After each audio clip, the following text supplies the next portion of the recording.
मैं योगेश कुमार आप सभी का आपके अपने YouTube चैनल अपना क्लासरूम में स्वागत करता हूँ।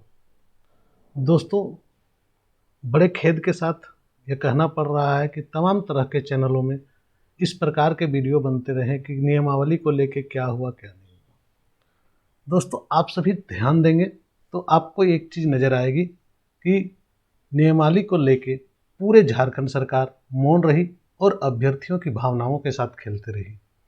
इसी के कारण आज ये स्क्रीन ब्लैंक है और आज कुछ सवाल मेरे मन में उठ रहे हैं। अगर आप लोगों को सही लगे तो ज़रूर कमेंट करें कि क्या झारखंड सरकार मौन है, अभी तक नहीं बन पाई है नियमावली। जिस नियमावली की बात की जा रही है वह नियमावली अभी तक बन नहीं पाई है और हम लोगों को सिर्फ और सिर्फ हम लोगों को बरगलाया जा रहा है कि नियमावली बन रही है, नियमावली बन रही है। आप अपनी राय जरूर कमेंट बॉक्स में कमेंट करें। दोस्तों, इसके साथ ही मेरा एक सवाल था कि क्या झारखंड सरकार यानी कि हेमंत सरकार अभ्यर्थियों को बेवकूफ़ बनाने की काम कर रही है, यानी कि तमाम तरह के हथकंडे अपनाने की कोशिश कर रही है जिससे कि नई बहालियां अटकी रहे, जिससे कि जो सुप्रीम कोर्ट का निर्णय आ गया है वह निर्णय के आधार पर कोई फैसला न हो पाए, या जो पंचायत सचिव के अभ्यर्थी हैं उन अभ्यर्थियों के साथ कोई भी तरह का फैसला ना हो।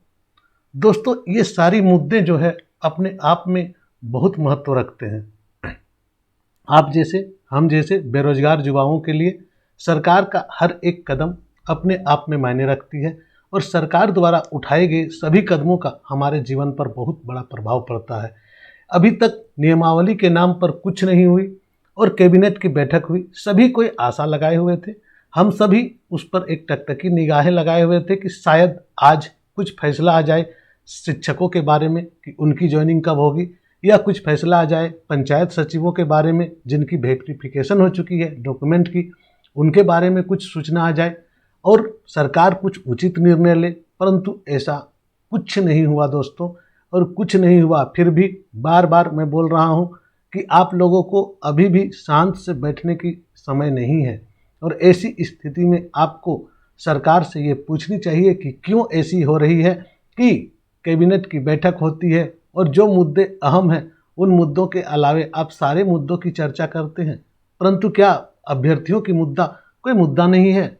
इसी सवाल को मैंने देखा है और हमारे जो नियमावली है उस नियमावली को देखते हुए अगर मैं ये बात कहूँ कि झारखंड के युवाओं को सिर्फ ठगा जा रहा है तो इसमें किसी प्रकार की कोई अतिशयोक्ति नहीं होगी। झारखंड के युवाओं को सिर्फ ठगा जा रहा है यह कहने में कोई शर्म नहीं आती मुझे, क्योंकि सरकार खुद इस पर कोई कदम नहीं उठा रही। दोस्तों, जहां सरकार मौन हो वैसे स्थानों पर दिक्कत क्या है कि आप अपने अनुसार तमाम तरह की अटकलें लगा सकते हैं। अटकलों से कुछ तो होती नहीं है। जब तक सरकार कोई फैसला नहीं लेगी और जब तक सरकार कोई उचित निर्णय के साथ आपके पास नहीं आएगी तब तक आप कुछ नहीं कर सकते हैं। जेपीएससी के जो नए अभ्यर्थी हैं वे सोच रहे हैं कि हमारी परीक्षा कब होगी, जो पुराने अभ्यर्थी जिनकी ज्वाइनिंग हो चुकी है वे सोच रहे हैं कि हमारी नौकरी बचेगी या नहीं बचेगी, जिनकी पिछला जेपीएससी में जिनकी रिजल्ट कंफर्म नहीं हुई वे सोच रहे हैं कि क्या फिर से मेरिट लिस्ट निकलेगी। इस प्रकार की अटकलों की बाजारें सिर्फ बनाई जा रही है सरकार के द्वारा, किसी प्रकार के फैसले नहीं ली जा रही है। चलिए फिर भी देखते हैं कैबिनेट में क्या क्या इतने महत्वपूर्ण फैसले हुए और क्या हुई इस बार की कैबिनेट बैठक में। एक नज़र में देखते हैं कि क्या क्या लिए गए फैसले कैबिनेट की बैठक में। तो जैसा कि देखते हैं कि विधानसभा के प्रवर समिति की बैठक हुई, भागीदारी नहीं मिलने की वजह तलाशने पर जोर दी गई। समिति का सुझाव, सरकार आरक्षण देना चाहती है तो आधार को मजबूत हो, आरक्षण का आधार मजबूत हो और प्राथमिकता तय करें। क्या प्राथमिकता तय करेंगे और किन बातों पर प्राथमिकता? पहले तो निजी कंपनियों में 50,000 तक वेतन के लिए आरक्षण हो। अब आधार हो गया 50,000 तक का वेतन का, जिसको 50,000 वेतन मिल रहा है यानी कि 50,000 तक के जो वेतन है उन्हें स्थानीय लोगों के लिए आरक्षित किया जाए। दूसरी बात है, कंपनियों में स्थानीय लोगों की नियुक्ति नहीं होती है, जिसकी जांच के लिए एक समिति बने, फिर से एक समिति बने और समिति बनने के बाद उसकी जांच की जाएगी और जांच रिपोर्ट आएंगे पंचवर्षीय योजना की तरह 5 वर्षों के बाद। 75% आरक्षण की जो प्राथमिकता तय हो और उसमें सोशल इंजीनियरिंग का भी ख्याल रखा जाए। 75% आरक्षण यानी कि प्राइवेट नौकरी में, सरकारी नौकरी की यहाँ बात नहीं की जा रही है, प्राइवेट क्षेत्रों में 75% की आरक्षण की प्राथमिकता तय की जाए और इसमें सोशल इंजीनियरिंग का भी ख्याल रखें। यानी कि कुल मिला के कहीं दिख नहीं रही है कि सरकार अभ्यर्थियों की जो गवर्नमेंट जॉब है उन अभ्यर्थियों के प्रति कोई गंभीर है। कोई गंभीरता यहाँ पर नहीं दिख रही है दोस्तों। इसके आगे भी कई महत्वपूर्ण फैसले लिए, उन महत्वपूर्ण फैसलों के बारे में हम लोग थोड़ा सा चर्चा कर लेते हैं। उसमें क्या है कि जल शक्ति मंत्रालय भारत सरकार के जलवायु परिवर्तन राष्ट्रीय कार्य योजना के तहत राष्ट्रीय जल मिशन द्वारा निर्धारित लक्ष्यों की प्राप्ति के लिए स्टेट एक्शन प्लान तैयार करने के लिए NIH रुड़की के साथ पुनरीक्षित इकरारनामा करने पर पूर्व निर्गत आदेश में फिर से संशोधन की स्वीकृति दी गई है।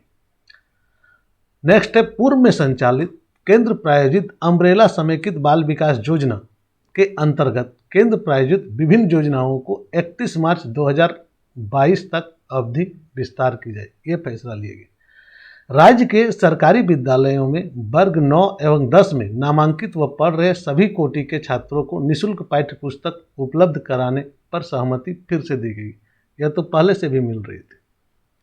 राज्य विधि आयोग की कार्यविधि 14/11/19 से 13/11/21 तक भूतलक्षी प्रभाव से विस्तारित करने की घटनोत्तर स्वीकृति दी गई।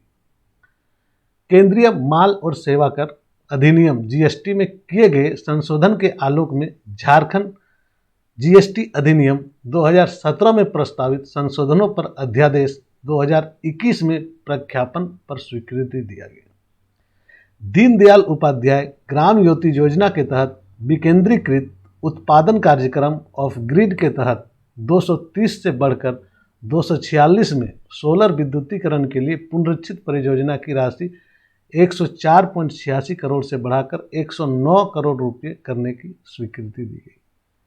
श्रीनाथ विधि विश्वविद्यालय विधेयक 2021 पर घटनोत्तर स्वीकृति दी गई।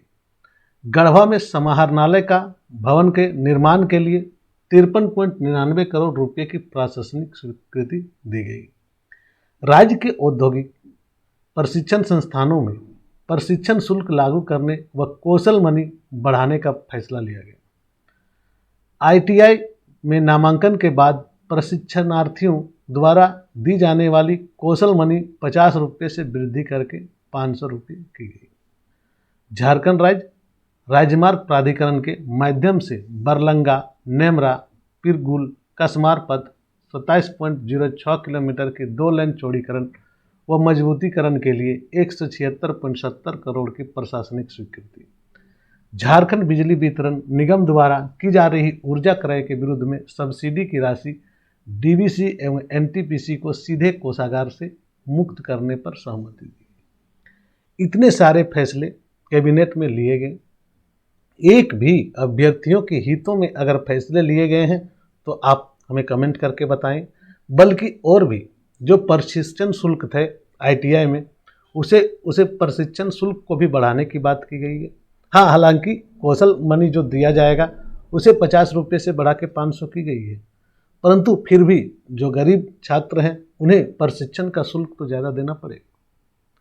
दोस्तों, इस प्रकार के फैसले से हमारे अभ्यर्थियों की कुछ नहीं भला होने जा रही है।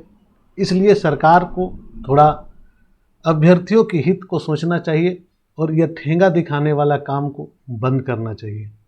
आज अभ्यर्थी बहुत सारे असमंजस में पड़े हुए हैं, जो JPSC के हैं, JSSC के हैं, झारखंड शिक्षक की जो तैयारी कर रहे हैं या झारखंड पुलिस की जो तैयारी कर रहे हैं, वैसे सभी अभ्यर्थियों के सामने एक बहुत बड़ा संकट खड़ा हुआ है कि आगे वे क्या करें।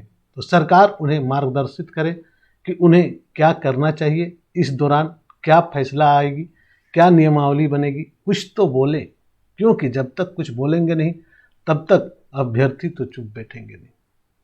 धन्यवाद, जोहार। आपको आज का यह वीडियो कैसा लगा विश्लेषण जरूर कमेंट करके बताएं।